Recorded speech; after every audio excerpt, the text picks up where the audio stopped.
उत्तर प्रदेश के मुख्यमंत्री योगी आदित्यनाथ जी, आज सीधा सवाल आपसे है, क्या यह प्रदेश कुछ नफरती चिंटुओं के हिसाब से चलेगा?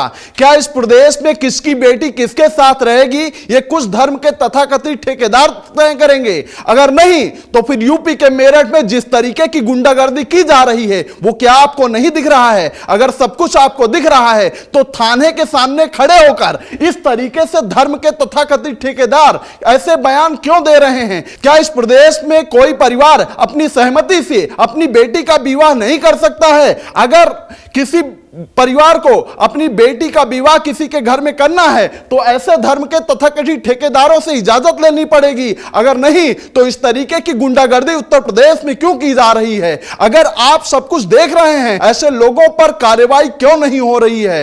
नमस्कार, आप देख रहे हैं खबर चौक और मैं हूं अमन सिंह वत्स आपके साथ। मामला यूपी के मेरठ का है। खुले तौर पर गुंडागर्दी की जा रही है। कुछ ऐसे लोग जो खुद को किसी विशेष धर्म का ठेकेदार बताते हैं और बताते हैं कि अगर इस धर्म की रहने वाली कोई बेटी किसी गैर धर्म में विवाह करने जाएगी तो उसका हम खुले तौर पर विरोध करेंगे। सबसे पहले इनका बयान सुनिए। आ जाएंगे वहीं पहुंचेंगे। अभी तो मेरठ के मंडपों में पहुंचे, एक एक पल पल की न्यूज इनकी सब मिल रही, कहा जा रहा है क्या है? तो आप कह रहे हो ना, लेकिन उनका जो लव अफेयर है, बहुत लड़कियां मर गई लव जिहाद, उनका क्या कर लिया सरकारों ने, प्रशासन?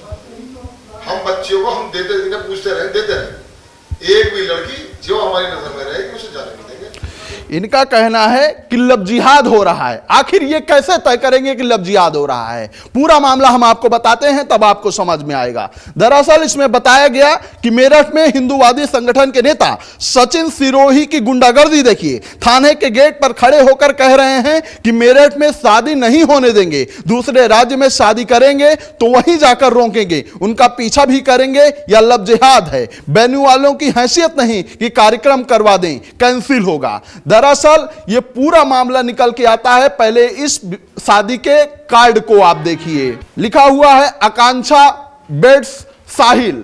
मतलब लड़की जो है वो हिंदू समाज से आती है और मुस्लिम लड़का है। आगे विवाह की तारीख लिखी हुई है, दिन लिखा हुआ है, समय लिखा हुआ है और जगह लिखी हुई है। दूसरे तरफ जो पूरे परिवार हैं उनका सभी का नाम लिखा हुआ है। यानी कि अगर देखा जाए तो जो शादी हो रही है वो लड़के की तरफ से सहमति है, लड़की की भी सहमति है और इसमें परिवार वालों को भी कोई दिक्कत नहीं है। दिक्कत किनको है? दिक्कत ऐसे लोगों को है जो खुद को किसी समाज का तथाकथित ठेकेदार बताते हैं और बताते हैं कि हमारे धर्म की, हमारे समाज की बेटी किसी और धर्म में शादी नहीं कर सकती है। तो सवाल यहीं से उठता है कि आखिर ये होते कौन हैं? किसने इनसे कह दिया कि लव जिहाद हो रहा है? क्या इस लड़की के परिवार ने इनसे कोई गुहार लगाने गया था? क्या उस लड़की ने कहा था कि मुझे जबरन झांसे में फंसाकर विवाह कराया जा रहा है? अगर ये सब नहीं है तो ये कौन होते हैं इस तरीके का विवाद खड़ा करने वाले? आगे इसमें बताया गया कि मेरठ बैंक अफसर आकांक्षा अपने मुस्लिम मंगेतर साहिल उर्फ शहबाज से शादी करना चाहती है। शादी और वलीमा के कार्ड छपकर बंट गए। हिंदू मुस्लिम की शादी पर हिंदूवादी संगठन को एतराज है। पुलिस से शिकायत की गई। पुलिस ने आकांक्षा के मंगेतर पर धर्मांतरण की धारा में केस दर्ज किया है। तो सवाल पुलिस पर भी उठता है कि क्या उस लड़की ने शिकायत की है?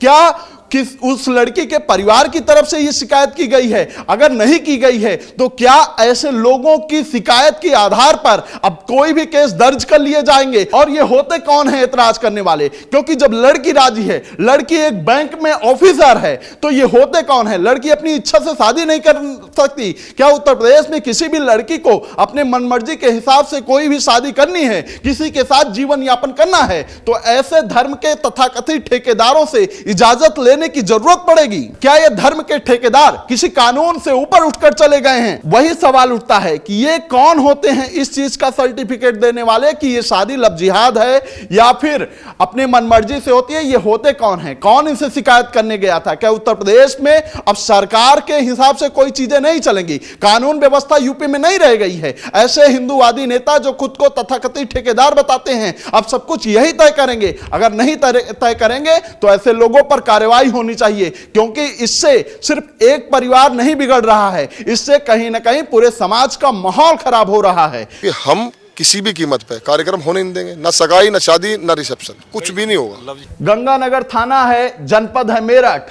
एक लड़की है, बैंक में ऑफिसर है, अपने मनमर्जी से शादी करना चाहती है, उसके परिवार वालों को दिक्कत नहीं है, दिक्कत है ऐसे धर्म के तथाकथित ठेकेदारों को जो कहते हैं कि लव जिहाद हो रहा है। लव जिहाद का आरोप कौन लगा रहा है? क्या आपके कहने से ही सब कुछ तय हो जाएगा? क्या ऐसे ही लोग किसी समाज, किसी लड़की के भविष्य का निर्धारण करेंगे? अगर नहीं तो तत्काल ऐसे लोगों पर कार्रवाई होनी चाहिए। अगर नहीं होती है तो कहीं ना कहीं आगे चलकर ऐसे ही लोग समाज में माहौल खराब करते हुए नजर आएंगे। फिलहाल आज के लिए इतना ही। ऐसी खबरों को आपके बीच में लेकर आते रहेंगे, तब तक देखते रहिए खबर चौक। शुक्रिया।